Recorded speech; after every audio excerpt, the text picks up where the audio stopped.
All right. I think I've got everything up and running. Just taking a look, double checking. I'm going to try and be slow and methodical, make sure things run as I hope they run. And we will jump into this. So, for anybody listening, we are currently streaming live, simulcasting over X spaces at Infinity Disclosed, as well as we are on video online on our YouTube channel at Wicked Alien Radio Podcast and simulcasting through our friends at Hannibal TV and the UFO Report. And we want to thank them for allowing us to use their bandwidth. Friend Hannibal, make sure you go over, give him a follow, and follow everybody. So we're trying to get that out there. So the way this is going to run, I am going to spend the first part, and however long it takes, to run through the assessments and the details. Again, if you want to follow along via video, I suggest you click on one of the links either through Hannibal TV or Wicked Alien on YouTube or the UFO Reporting Center, where you'll be able to follow along on the slides. And then in the YouTube side of the house, we have the comments going. So if you have a question, if you want something you want to go into a little bit deeper, and you are joining us on YouTube, go ahead and put that question in all caps, and I will return to it.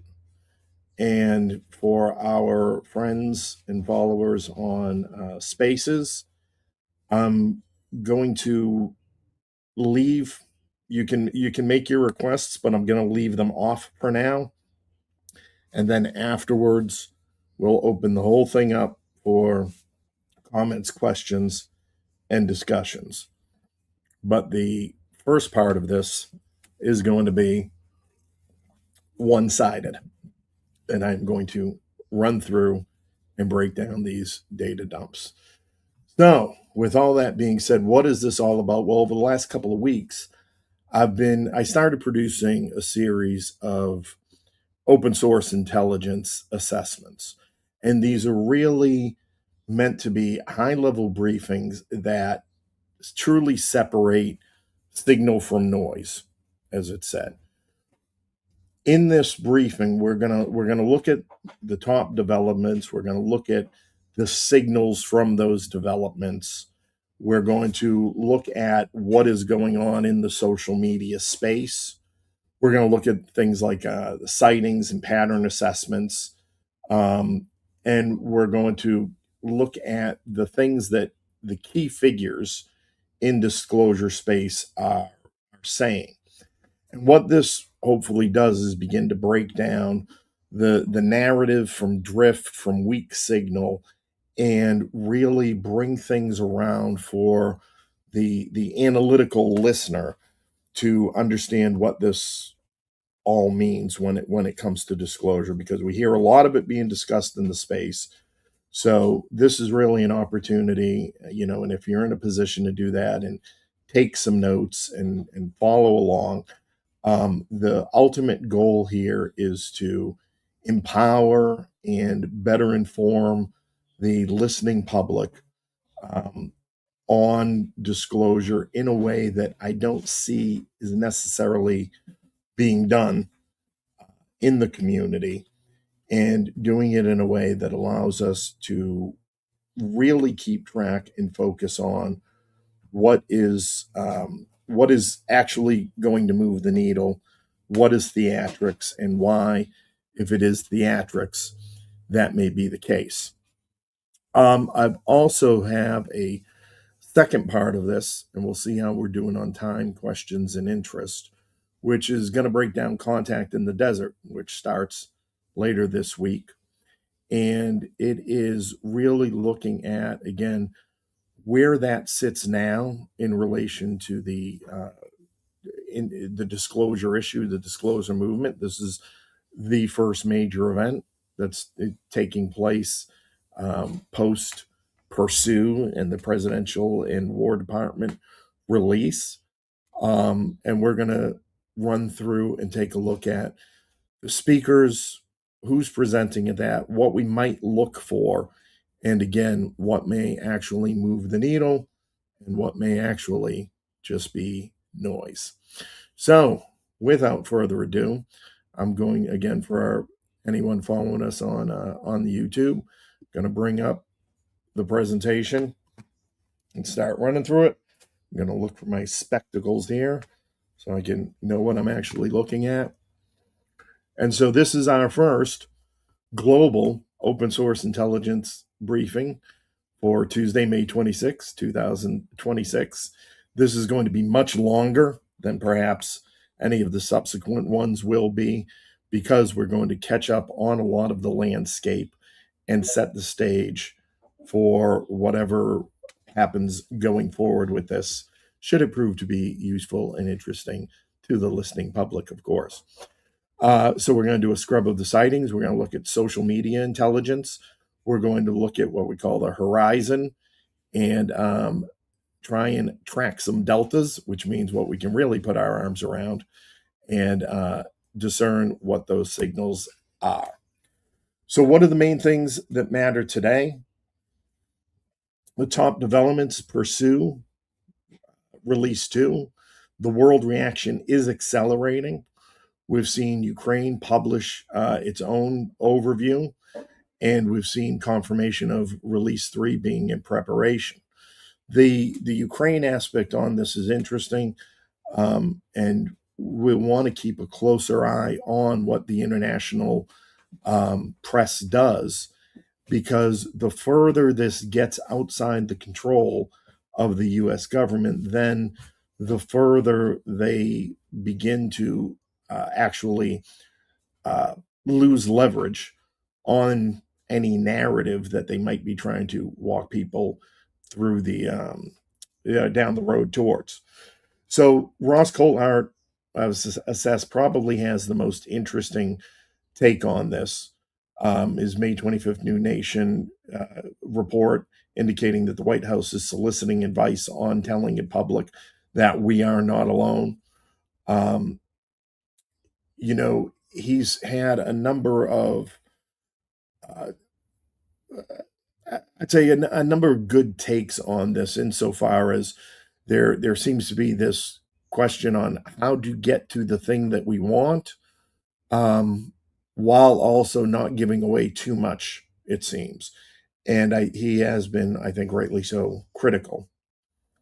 Lou Elizondo, of course, has become more vocal, talking more about the nuclear carrier honey trap to lure UAPs, that idea that was killed by senior officials.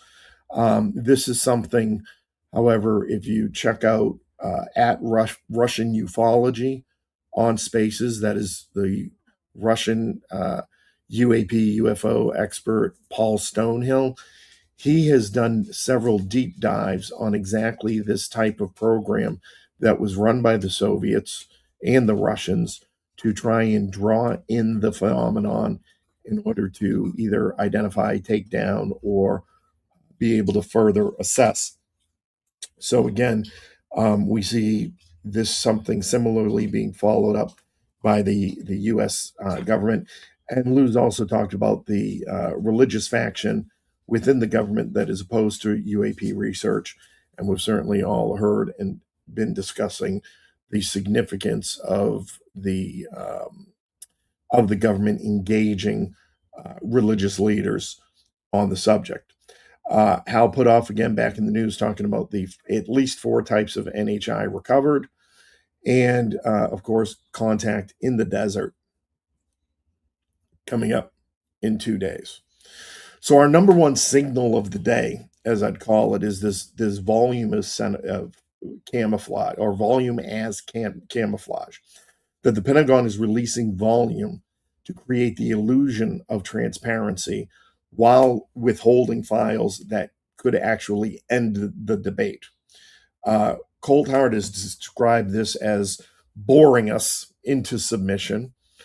And one of our recent assessments, which is at my Substack, which I have down there, asapjournal.substack.com. Sorry for the viewers on YouTube. It's hiding behind the comments right now.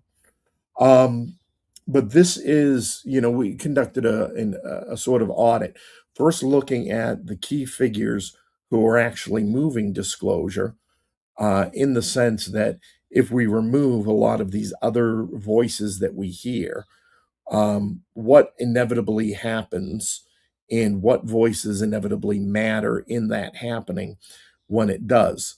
And that's a piece that's on the Substack. But this is similar to what Ross is talking about concerning Arrow's repeated no evidence disclaimer, equaling a coordinated narrative management and not being genuine disclosure as we may like. So real quick, from around the globe, some statistics we've seen that 1 billion plus since May 8th have viewed the war.gov hits. There have been 226 files released. The National UFO Reporting Center reports for May, by the numbers I have right now, we're at 164. And some key, so 51 videos are released.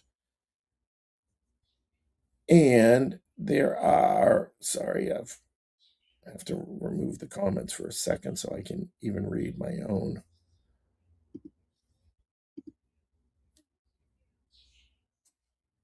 Orbs views. Yeah, 500 million plus views of videos of orbs at the moment. 51 videos recently released and 21 days to the next Arrow deadline. And we're going to see, break down a little bit what that means as far as global sightings. So when it comes to the National UFO Reporting Center, 164 reports for May 2026 today. That's trailing below the 6-month average. The monthly trend has been 283 in January, 178 in February, March 200, April 212. Arrow has 757 new UAP reports logged as of May 2023 to June 2024. And that's unfortunately the latest consolidation that we have. And the top reports, dominant globally, are orbs and spheres.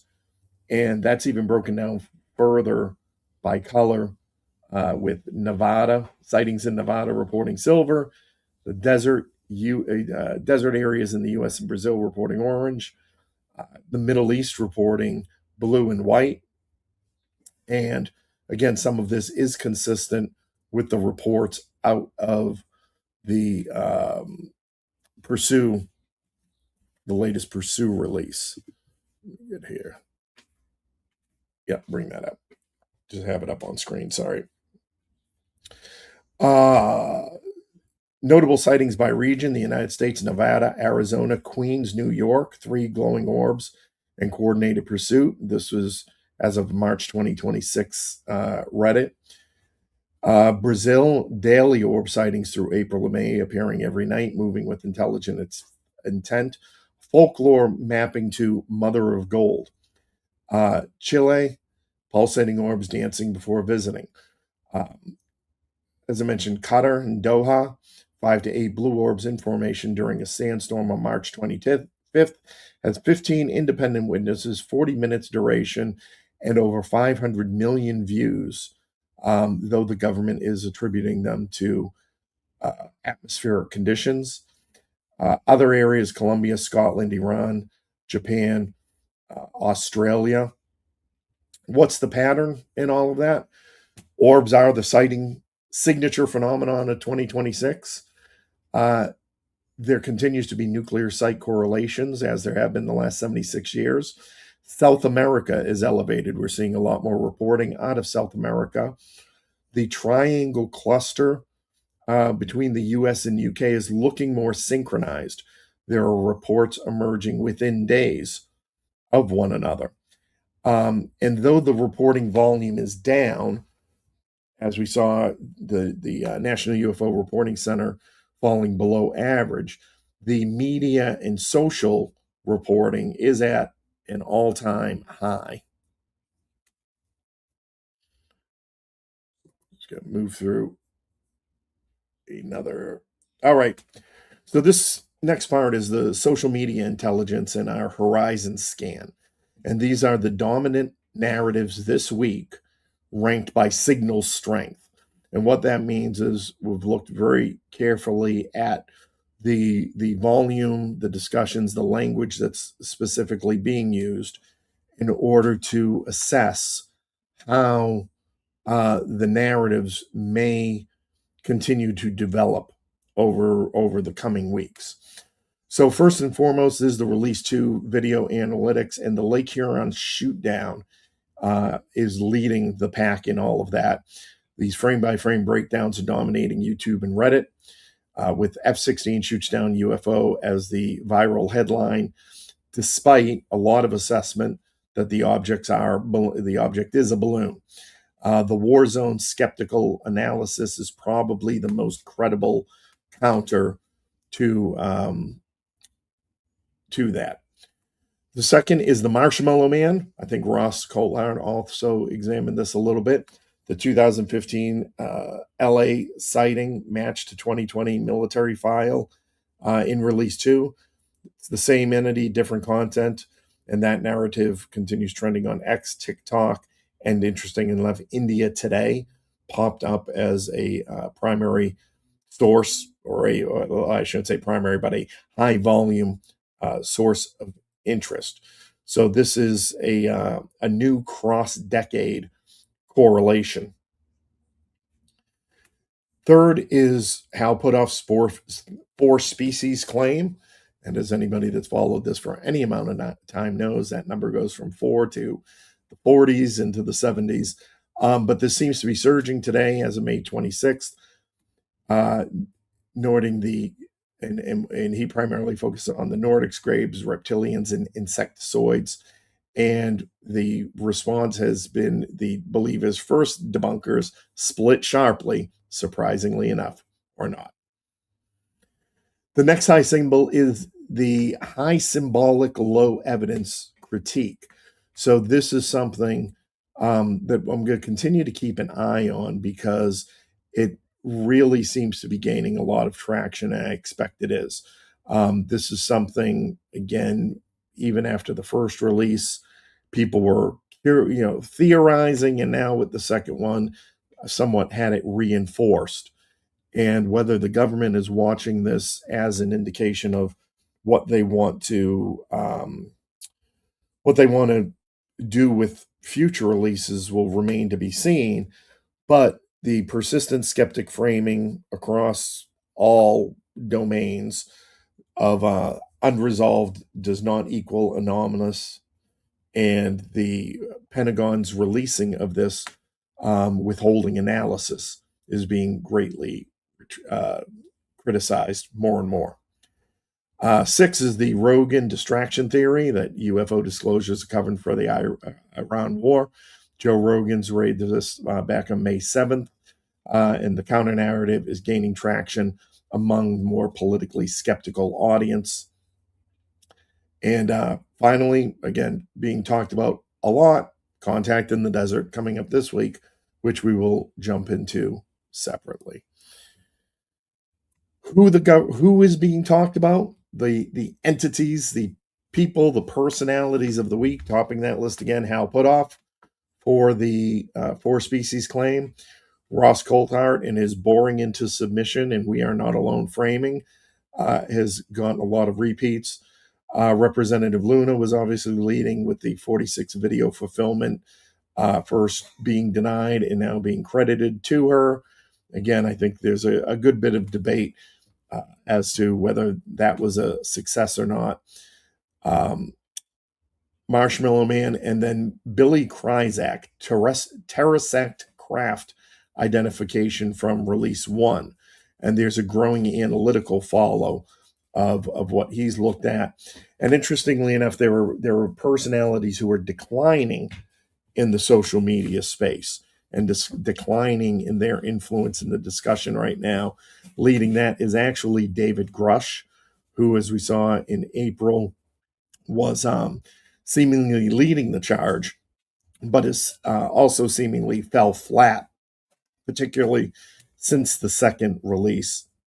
And he's mentioned only in context, but not really emerging as the developing, let's say, as the voice of what all this could mean. And that was something I had looked at. Was he, with his the format that Corbell had him on and the weaponized, was he auditioning for this role as being the voice of analysis of what it is that the government was distributing, to fill that gap? And he certainly hasn't stepped up to do it.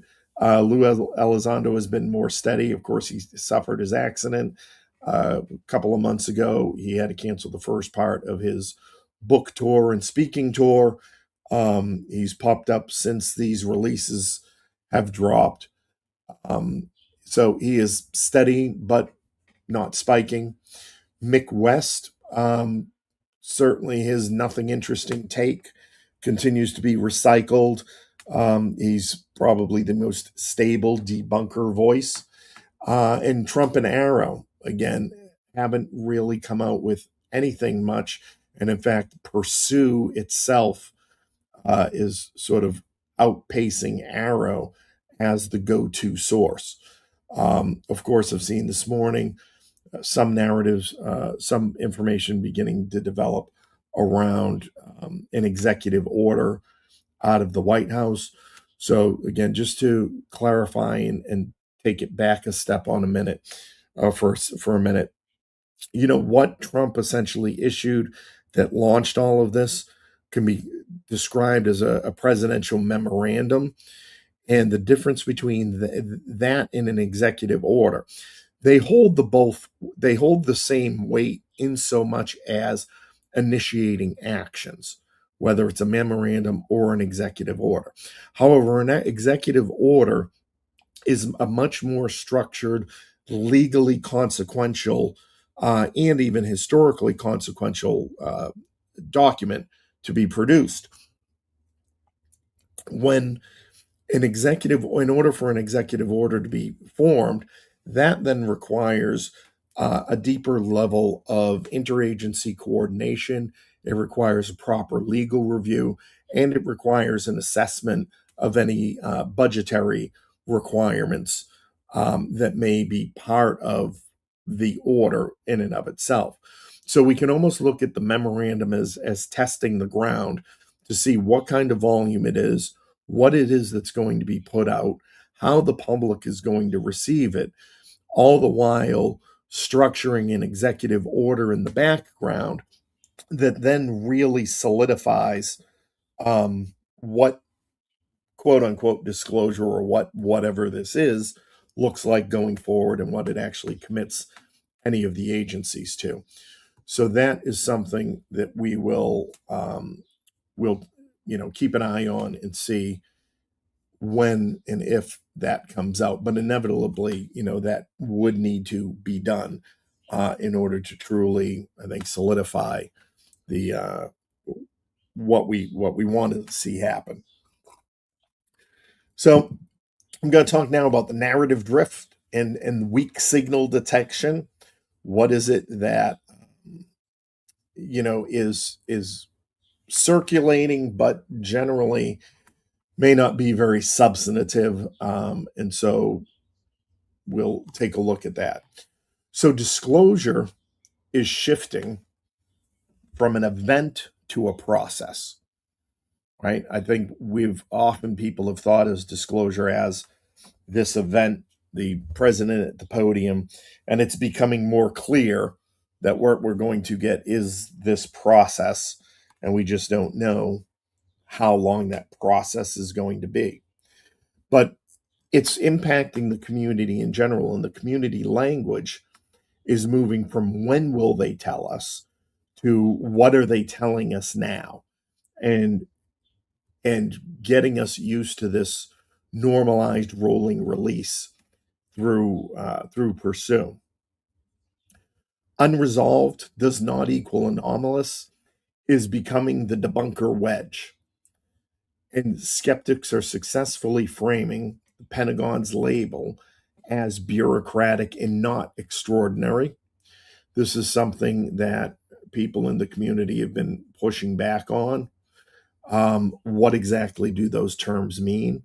And I think this is one of those gaps or vacuums that's been created by the lack of analysis that the government is including or delivering as part of any of the relief.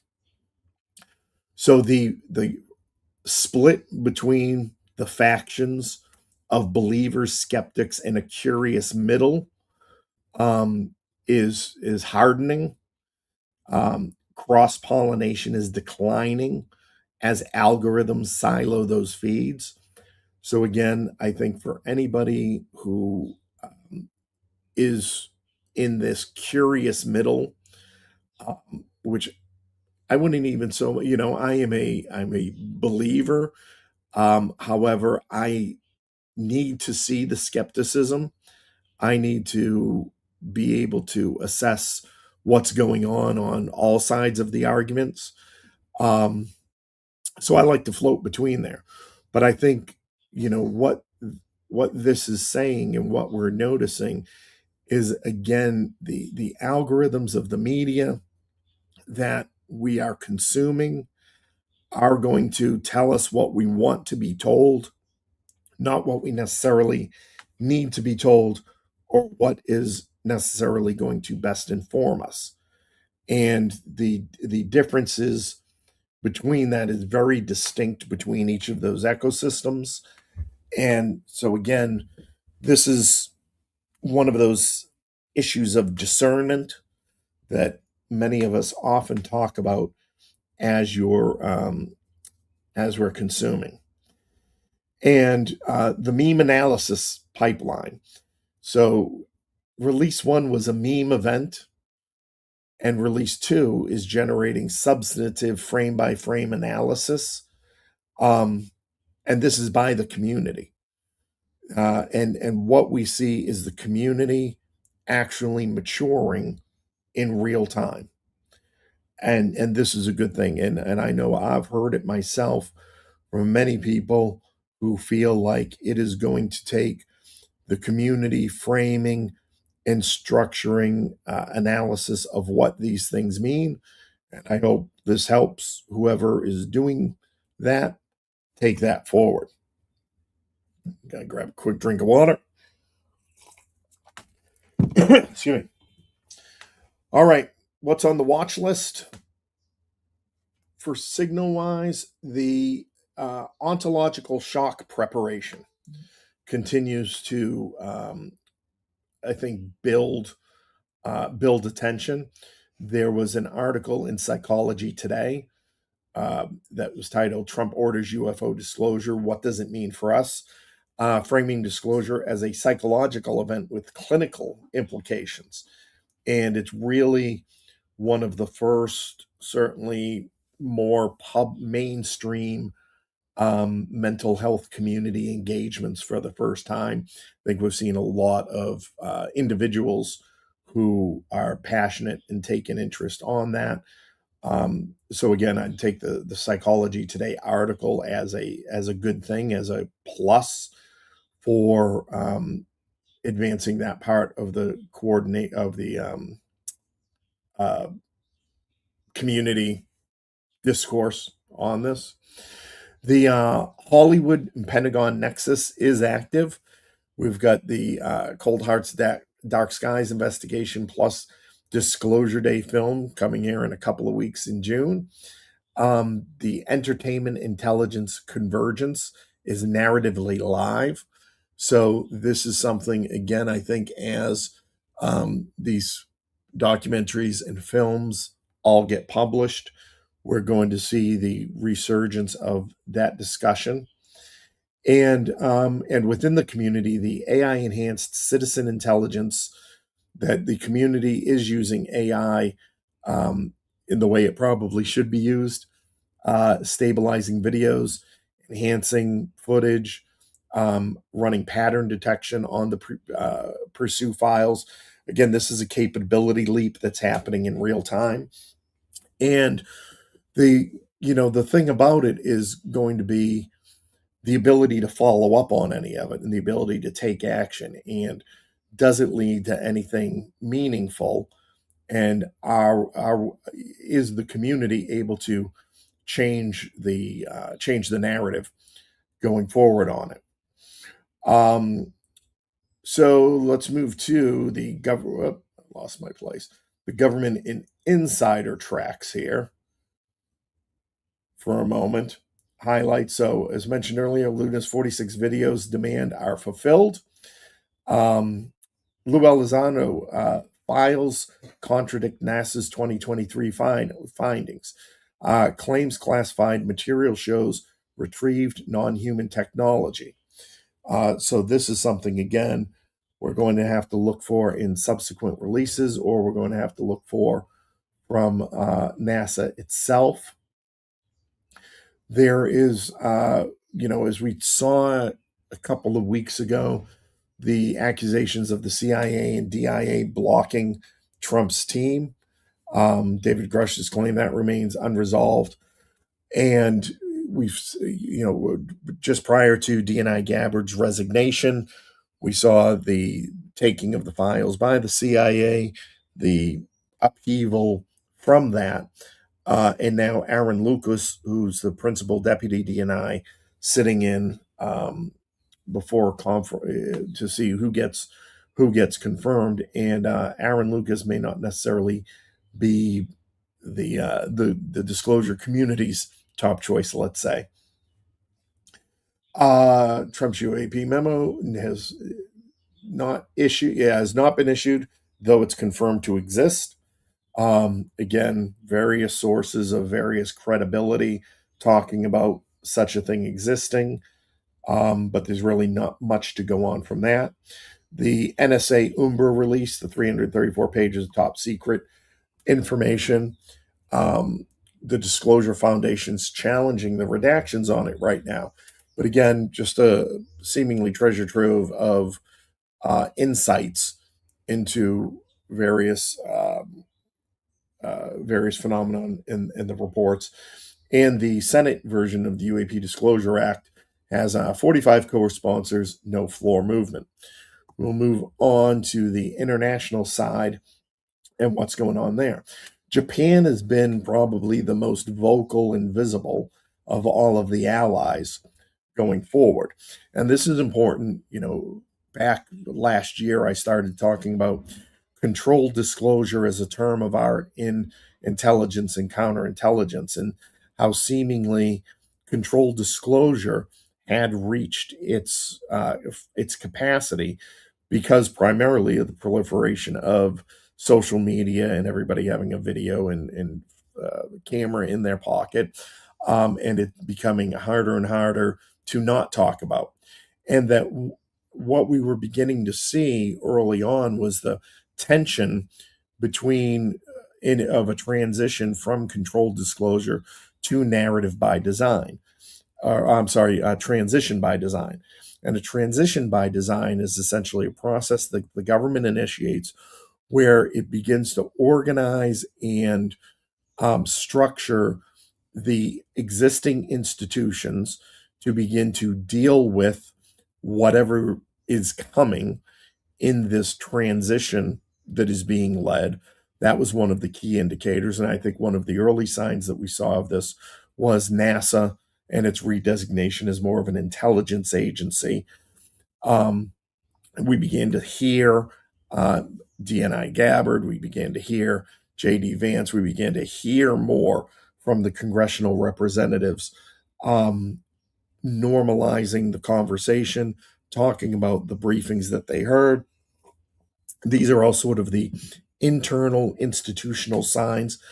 And the third part of that was mirroring, echoing, parroting by our allies. And that's really what we're seeing now. Earlier, late last year, early this year, we saw a discussion of the UK and some efforts to have similar hearings being initiated. But where that's flushed out as of today is we see Japan in the lead with their 80 plus parliamentary group proposed UAP office. They are analyzing, Kihara is analyzing Pursue with great interest. The nuclear power plant investigations are ongoing. Again, UAPs related to nukes. And they expect in June to have what they call the UAP Clarification League. France is similarly taken it on in a National Assembly symposium that's going to be conducted on June 29th. And that is the first in their legislative cycle.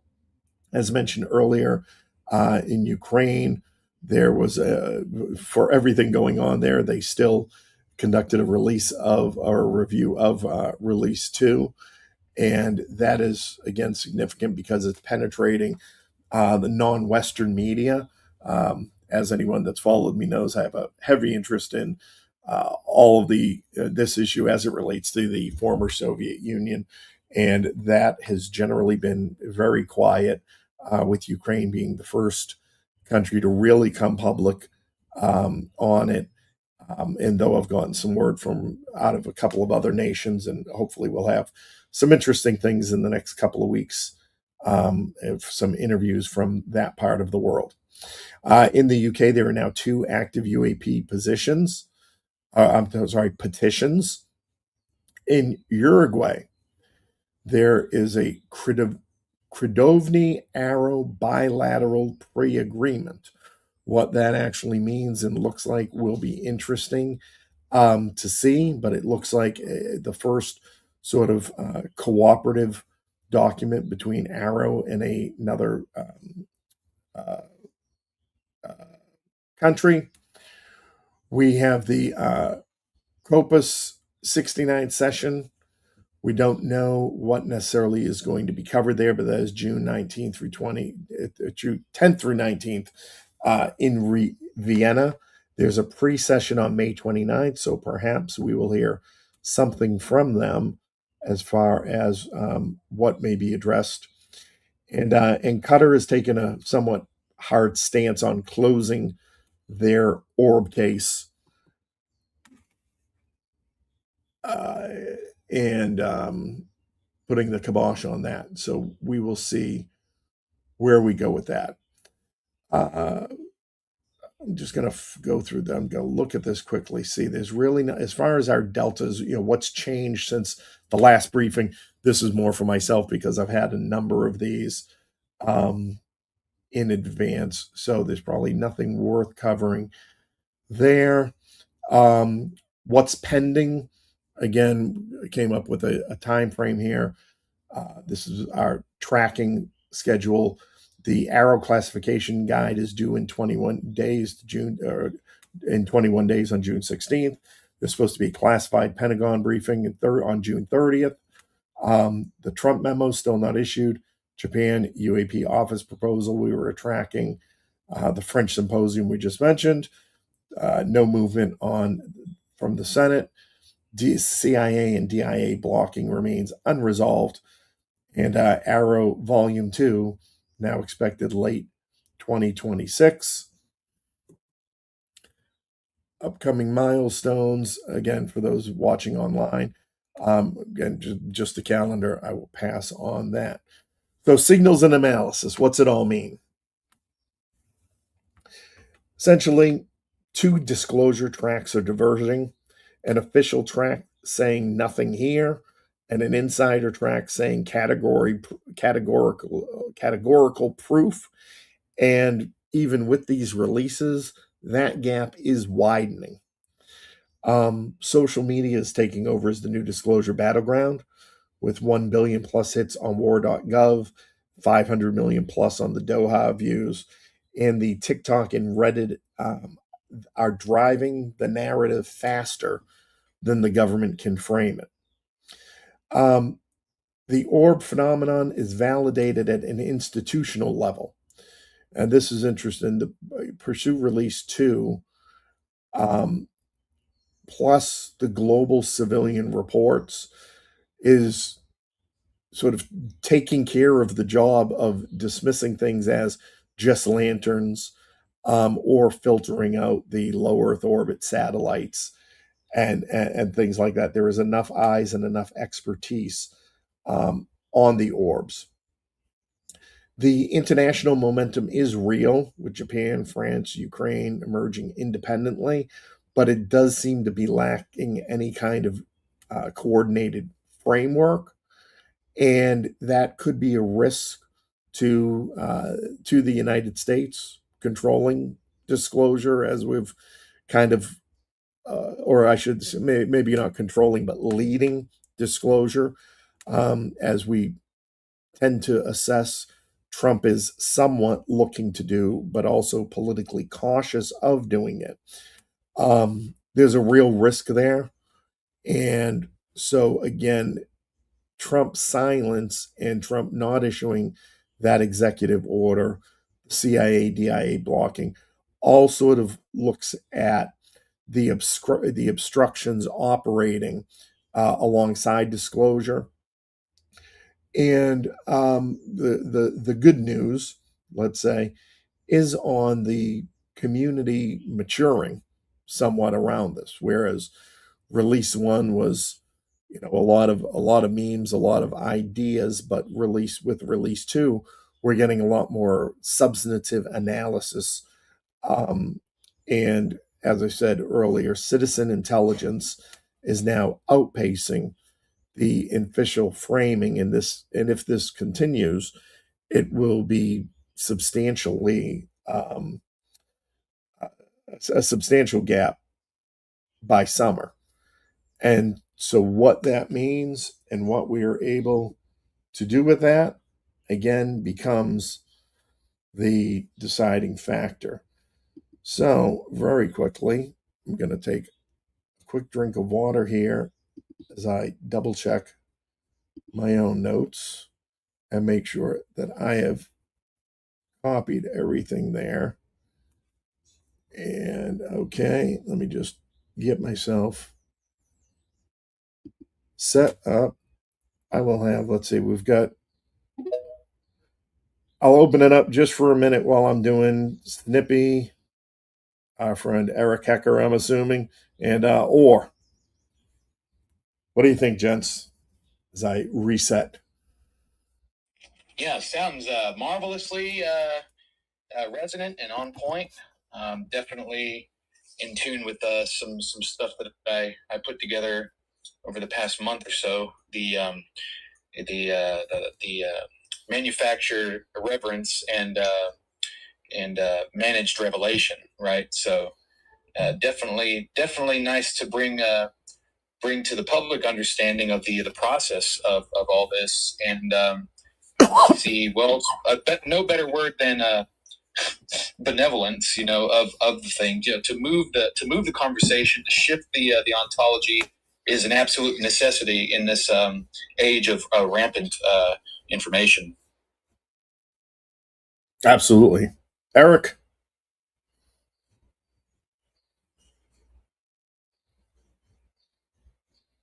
We have you there? I can't hear you.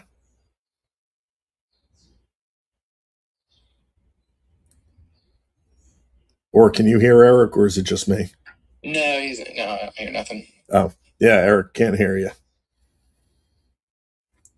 All right. Well, I have to refresh both. Yeah.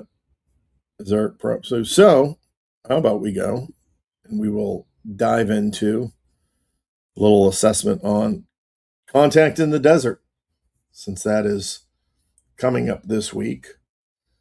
We will run through and take a look at who's there, what we might look for. I've just got to open up a couple of parts here on my notes, and we're going to take a look at who's there, who matters, who doesn't, That's always a fun yet controversial thing to look at. Um, and just in general, for again the listeners out there, um, putting their minds to what's just been presented, what's coming up. As we talk about this, there's so many sub topics within the disclosure, UAP, ufology space, and while everyone has an opinion as to their what is most important and what is most significant to them. Again, what I try and do is take a step back from that and really take a look at what is leading and what is moving and what is putting the narratives together.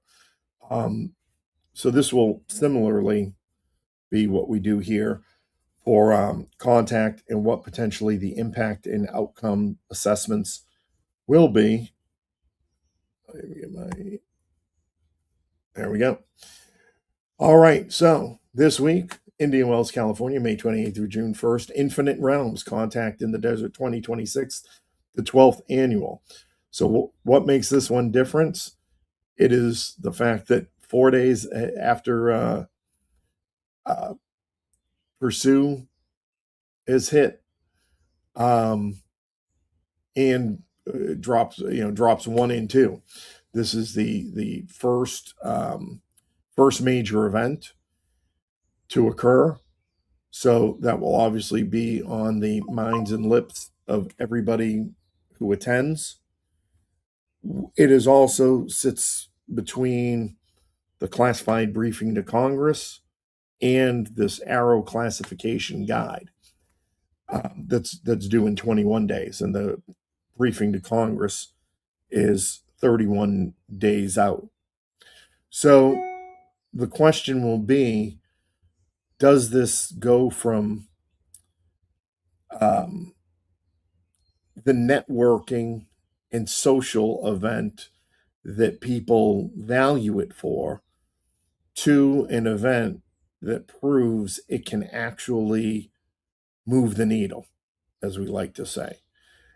Is there anything that can come out of this that can inform what happens in the next 40 days or longer when it comes to the additional Pursue releases?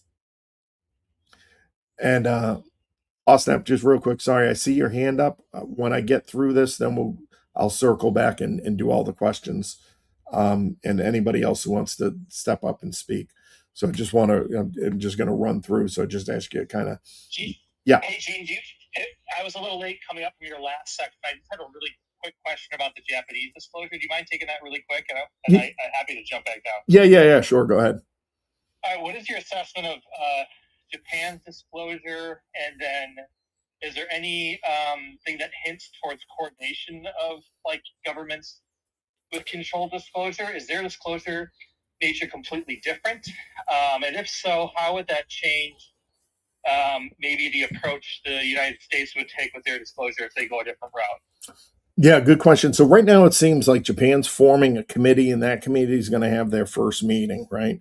It doesn't appear, and there's no indication that it's had any sort of initial coordination with the U.S.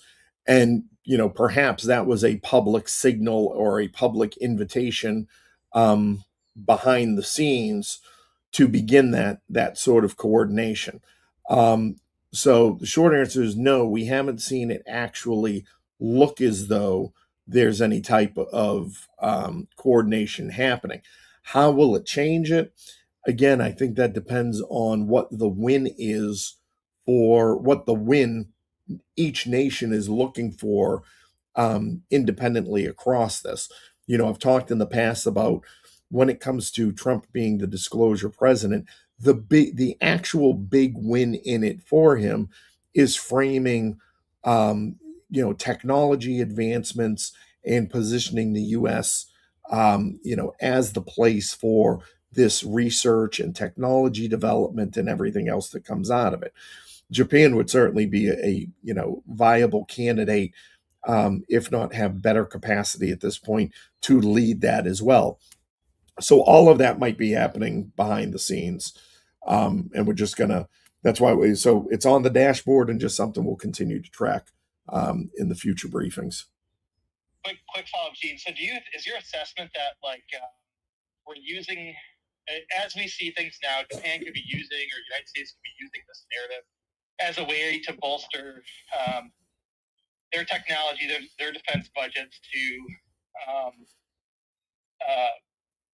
defend or strategically align towards the next threat, which is going to be in the air? I think if there's a win to come out of it, that's where the win is. If there's a framing that becomes digestible to the broader public, then those are the areas that it sits in. So instead of saying China and Russia are going to have an army of drones and the battle's going to be air to air with drones, they're going to say there's aliens, we need to build up our drone capabilities, our seeing capabilities, control and monitor the skies capabilities as cover for something like that. Is that a accurate assessment? I would say the reverse. I'd say the reverse of that. I would say that they pose the terrestrial threat and terrestrial technological advancements first and foremost, and it happens to have the knock-on benefit of any of these, any perceived non-terrestrial threats. Thank you, Gene. Appreciate it. All right. So we're jumping back into contact at the desert. So intelligence. So I broke down. Sorry, let me get back here. So I broke down some of the speakers. And who's really the intelligence grade speakers. Who, I'm most interested to hear from. Leading that list is Jacques Vallée. Again, helping to build the 260,000 case DIA OSAF database. He had a January 2026 press conference describing forensic data from 7 NHI creature cases. So, again, for those who are interested to focus on that, you can get he and Hal Puthoff in a room to debate the three that are missing. But it seems he'll be presenting some new physical evidence from the historical crash site landings, San Antonio, Socorro, and Valensole. So we will see what that looks like and, what actual analytical evidence is there, which hopefully is some. Dr. Eric Davis is always, again, good from an intelligence standpoint to listen to. His April 2026 interview confirmed the crash retrieval programs, the connections to the defense contractor. We all remember he and Weinstein discussing warp drive physics. And hopefully we'll get more on the propulsion signatures and how those relate to the Pursue sensor data, whether he has more on that or not. George Knapp, again, he still has unreleased DIA documents from Russia at the USSR. So will any of those be released at contact or discussed further? Remains to be seen. Daniel Sheehan, as far as his role as disclosure, UAP Disclosure Act architect, and what pressure looks like now on the legislative front. And then the other ones who were there, Avi Loeb, Corbell, George Norrie, Whitley Strieber, Chris Bledsoe. You've got 60 plus speakers across 7 stages. There's going to be various benefit, let's say, that potentially comes out of any of those. My money, my direction, my recommendation is go sit and listen to Dr. Villarreal as much as you can and ask her as many questions as you can. Out of all of them, she's the one with the science right now. She's the one whose work perhaps can have the most potential short-term impact as it relates to the other pursue files that come out. If there's anything to be potentially correlated or corroborated, it may sit somewhere in her work. Looking at the 5 likely outcomes potentially. So the release 2 live analysis becomes the main event. So again, there's a lot of press there. A friend of mine, Joe from the UAP Reporting Center, he will be there this year, conducting interviews and doing live streams. So give him a follow at UAP Reporting Center. Because again, I think a lot of the live discussion, a lot of people are going to be looking for, is to get a lot of these key figures on the record, and get their analysis of the releases so far.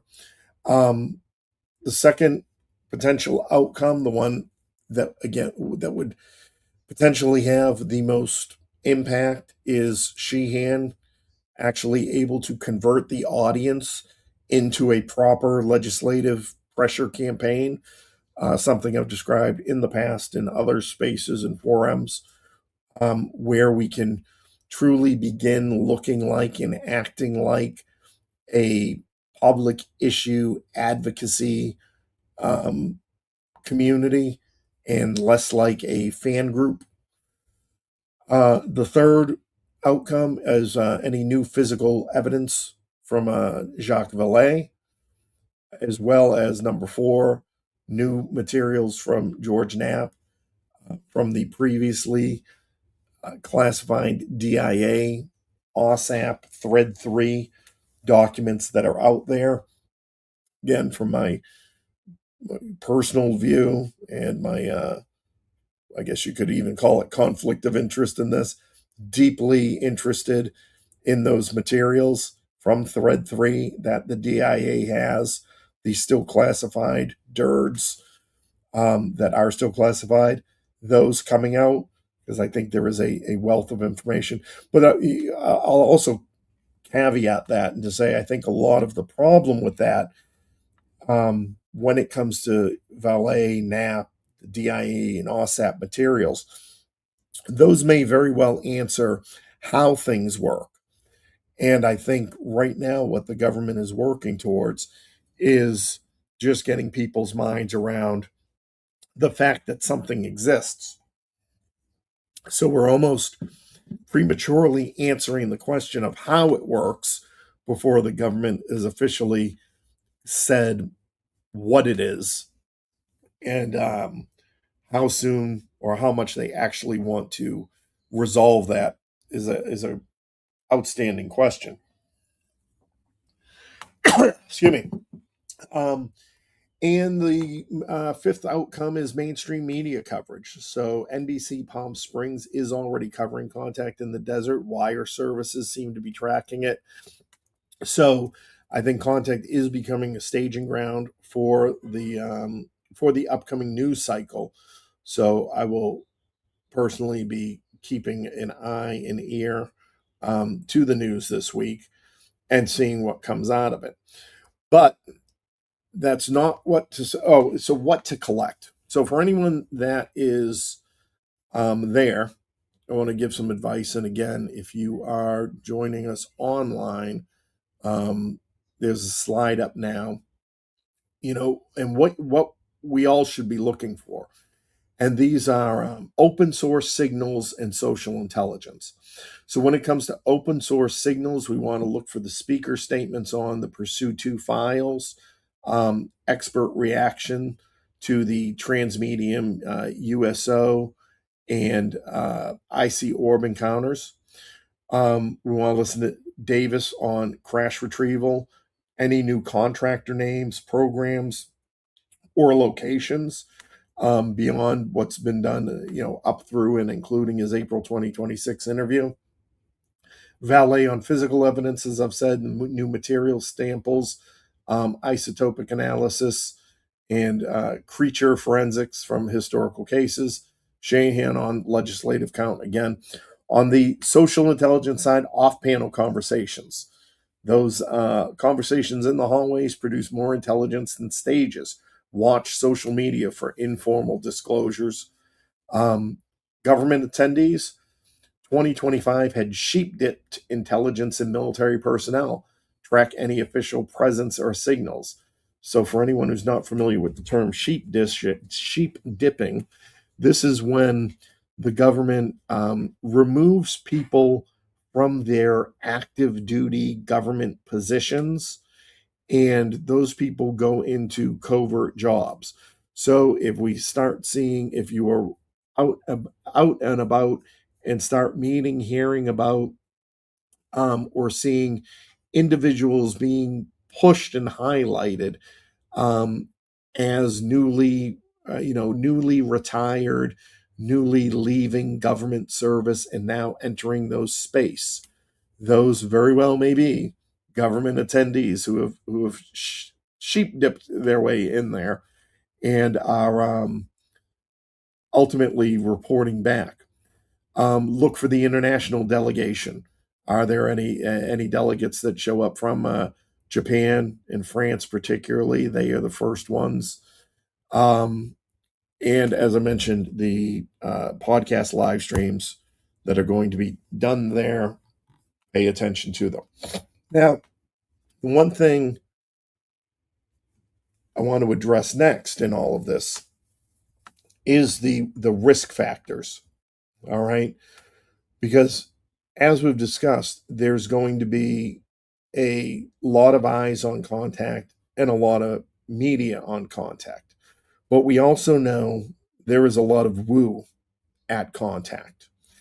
And there is a risk, I think, when it comes to the broader public narrative on this of who grabs the attention and what gets amplified.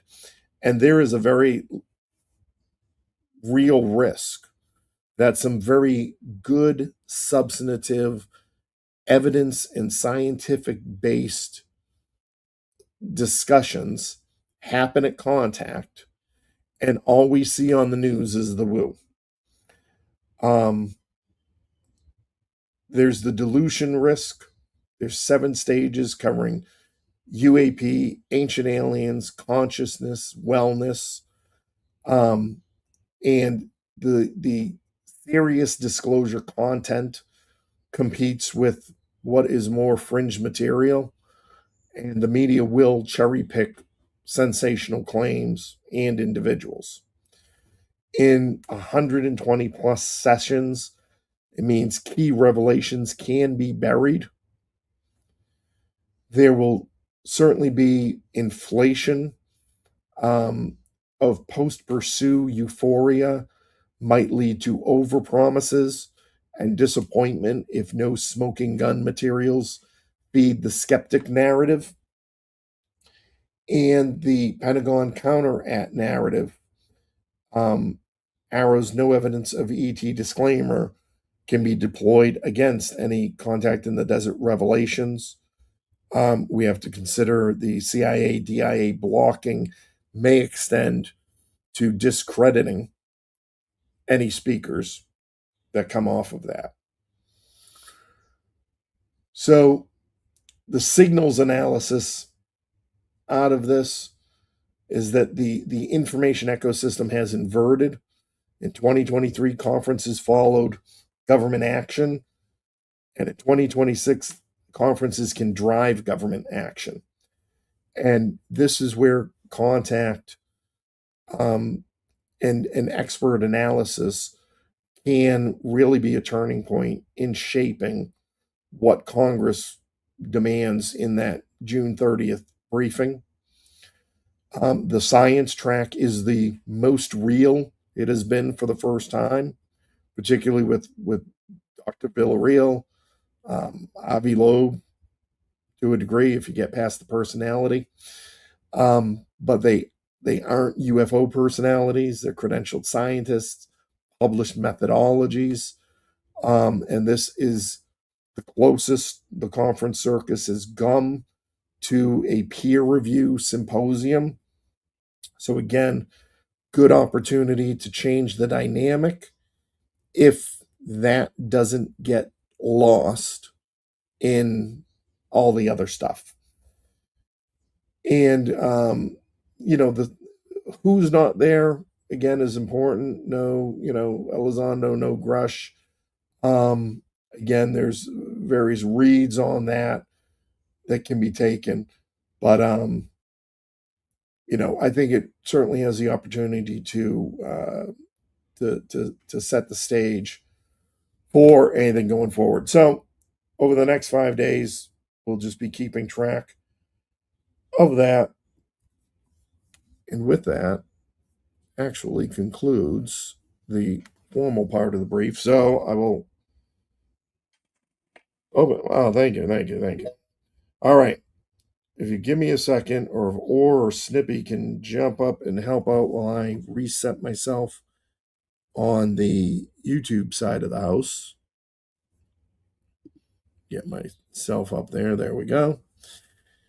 And I'm just going to take a look real quick on the YouTube side. I don't see any questions right now. So, again, if you have any, go ahead and you can start doing that if you're on the YouTube side. And we will open the floor here on the Spaces side to any questions. I'm just double checking if there's anyone else. And as we see, and if my kind co-hosts and guests keep an eye out, if we get full on speakers, make sure we make room for everybody. The floor is now open. Hey, Gene, I came in on Eric's side. The Snippy seems to be locked up in co-host and not functioning. But I didn't catch earlier when you were talking about speakers at the Contact event. I didn't catch, did you notice that Walter Bosley was going to be there? So I went through all the speakers and I just extracted what seemed to be, I'm just looking through the list now to see if I had taken note, but it doesn't seem so. So go ahead if you wanted to raise. I just wanted to get Walter on your radar and everybody else's radar. He does exceptional research, and I think it would be something that people should pay attention to. Bosley does great research. Oh, great! Yeah, thank you. I'll be sure. Definitely look him up. And then you said, as far as backgrounds, he's former AFOSI. Okay. So somebody with some background that should know something.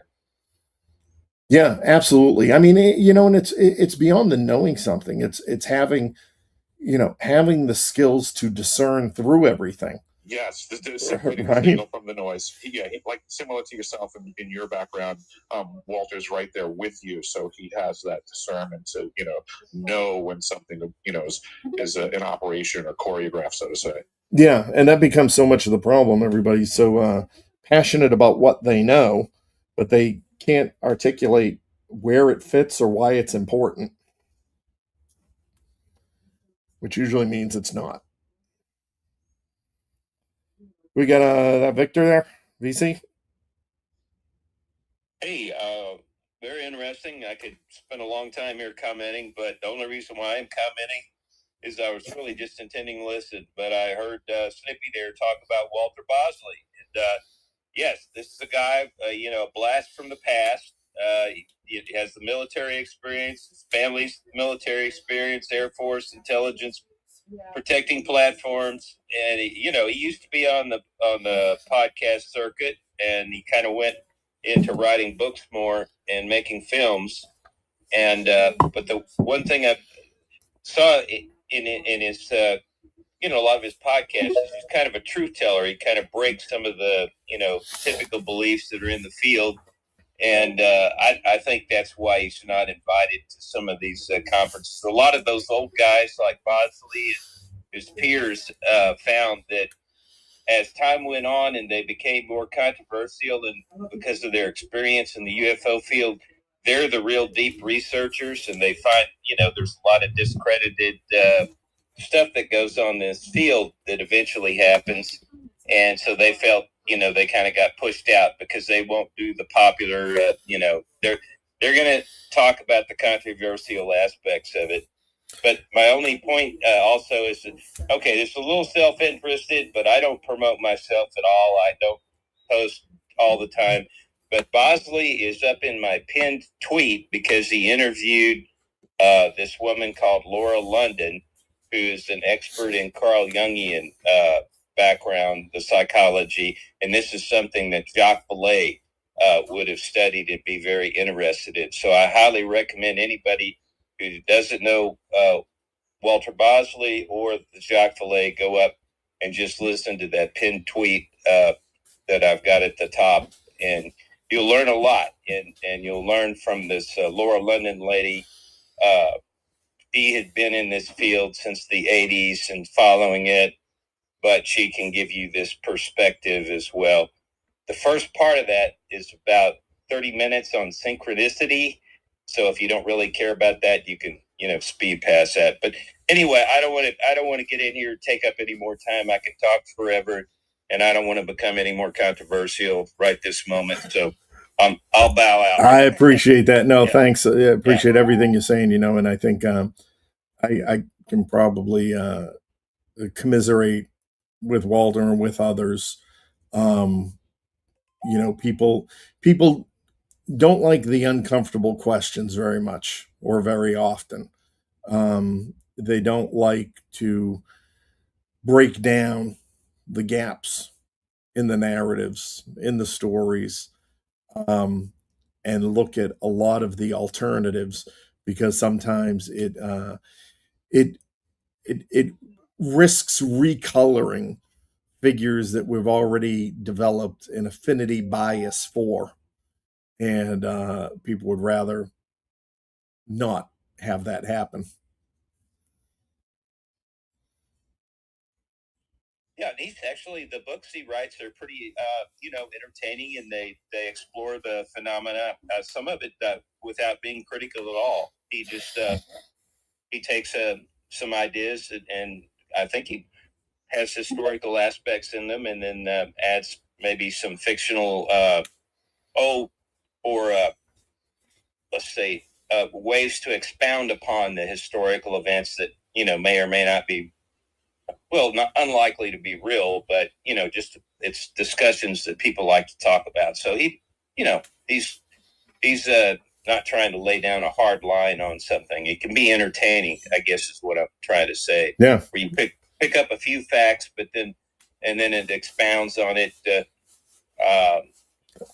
beyond what we know is real or has really happened. And, it's always good to have. Thanks, Andre. You have your hand up. Thank you, Jim. Great base. I really want to ask you some questions about Japan and Ukraine and other countries rolling out their disclosure, but I think I'm going to sort of formulate that question a little bit more in my head. What I do want to ask you about is what you said about Aaron Lukes possibly being the new ODNI head and maybe not the candidate that the disclosure community would want for that. Could you go a little bit more into that, and also how MK Ultra figures into that? So, I mean, I really can't say, I haven't done a deep dive into how MK Ultra officially goes into that. Aaron Lukes right now is sitting in the seat. So, how that impacts or advises the president going forward, there's obviously going to be a lot of people interested in that job. There's going to be a lot of political calculations of who gets that job, how much of those calculations the disclosure question informs will be up for grabs. I think whoever the end result is, right? Whoever does get in there, will give us the answer. When it comes to Aaron Luce right now, he has not been, let's say, the biggest champion of disclosure, and so again, I would find it unusual if he receives the full nod. He's in the seat right now. How much ability he has in that temporary status to change anything, I think, is limited. But it's all going to come down to the influence of the people around the president, for who gets the nod and goes into that position, and then that's the point at which it tells us potentially what it means further for disclosure. And as a follow-up, let's talk about the people with the influence around the president. And I don't need to, necessarily articulate who and what that is, but do you see that as problematic? Potentially, problematic for us, potentially, because again, we're going into midterms. They're starting to think of succession. So, how the disclosure issue fits into the political positioning, right? It's exciting, so what can we say? Well, it's certainly of interest. The public certainly seems to like it. It doesn't, again, for us, seem to have much substance to it. So is it a net risk or net benefit? They're going to be calculating the 2026 midterms. They're going to be, if they're smart, assuming a switch, at least in the House. And so you're dealing with a, Democratic House. I think the Senate might stay. You've got essentially a lame duck president after the midterms. So how much political capital do they want to spend on this?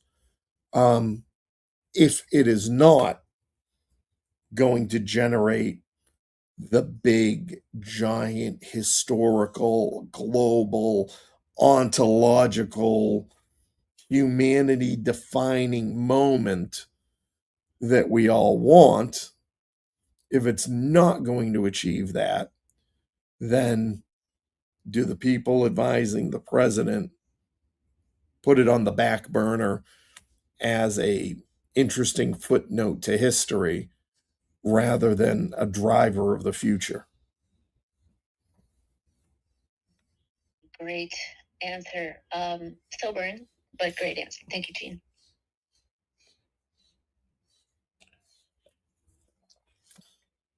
Anybody else out there? Anna, whistling Mike? Or I know you're busy. No, I'm present. Yeah, just 1,000, 10,000 miles an hour. So much to consider. But lovely that we identify the rollout, the procedures, the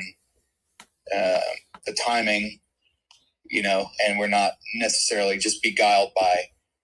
But maybe, obviously, if we're not completely clued in on that timing, what this is all about and what it means, I know at least we'll in the near future converge on a more solid baseline as opposed to one that includes a lot of the noise. Like, some of this stuff has to be resolved, right, on some level. So, but it's good that we're establishing where the signaling is, instead of pretending like this is legitimate and has not been in the works for, well, at least 2017, right? Yeah, exactly. I think, and I think you're right. There might have been, and it might have been intentional, this perception of sort of everything kind of flying by the seat of its pants and ad hoc, and not understanding movements and milestones. And that's what I hope to do. And on the YouTube side, I've got the slide back up from the first part of the briefing, on that, the upcoming milestones, right? And if if you take a look at it, right, we're looking at between the next 2 days and 60 days, next 2 to 59 to be exact, that are events events that are happening, milestones we can look for. And these are all things, again, as the public, whether you are a investigative journalist or a creator, or a commentator, this is the slide I want you to go to, right? And I want you to reference. And this is the slide I want you to look for the people who are involved in it and ask them the questions going into it, right? Let's try and use these things as much as possible to get in front of the discussion instead of responding to it, right? Because when we're responding to it, that's all we do is spend this in between time talking about what happened, as opposed to pushing what happens next. And so that's one of the things I hope, if we continue on with this and push it out daily and get it into people's routines, and get it on the calendars, that we can go forward like that. Yeah, when the government is coming out of the woodwork to do something like this, we have to be vigilant. We have to make it like it's basic societal hygiene to participate and be involved, and we should admonish those who decide to ignore it and not consider whatever the implications might be. One thing I wanted to float, and we don't have to get to it right away. It's because I have a client here, but the question of how do we hold to account these these mouthpieces, the various Grushes and Lunas, like Luna is offering forth these non-evidential conclusions and inoculating cryptically, some informational edgelord, dangling over the public, these absurd conflations with angels and demons, these preloaded, loaded top terms to talk about what the military is saying is, anomalous, unresolved phenomenons. Well, these people are saying, well, so far nothing seems to be anywhere remotely, the evidence posited is not evidentiary to this conclusion. And it's like, when will they have to be held to account, and how do we hold them to account?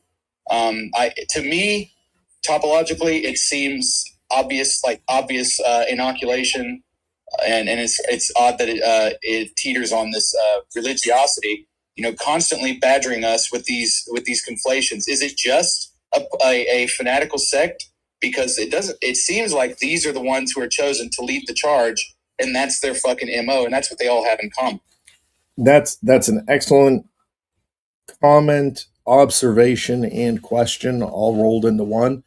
And I think what I'll do is, let's put a pin in that, and I will take that on tomorrow, because I want to do these daily, and recognizing that there's not going to be significant news daily, but use it again to focus on the milestones, and that may be a great deep dive for tomorrow.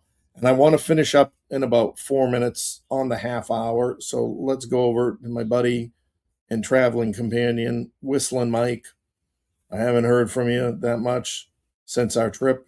Have you recovered? What is your status? Are you safe and secure? 10-4 locked and loaded, right? So, good man. I've got a bit of a deeper dive too, so I'm actually gonna kind of say I'll see you here next time, because it's not a 4-minute question, so I think I'll kind of take the same things over. Let's wait on this one. I'll let you get to whoever else's way. All right. Anybody else? Great space today, Gene. All right. Well, thank you very much. Thanks, Orr and Snippy, for co-hosting. We will do this again tomorrow. I have brought up again on the screen. So once more, thank you very much to my friends, Wicked Alien, which I'm part of. That is a sort of just a group of us here in the New England community that are involved in the issue. And we we call it the Wicked Alien Boston Meetup Group. And we've got some folks who are working on content that is New England focused, getting a lot of the New England stories out. So that's Wicked Alien. So there's a Twitter account for it. It's not very active, but we hope to get it there and be introducing you to some new people who are going to be leading that. My buddy Hannibal, the Hannibal TV, the Hannibal UFO channel.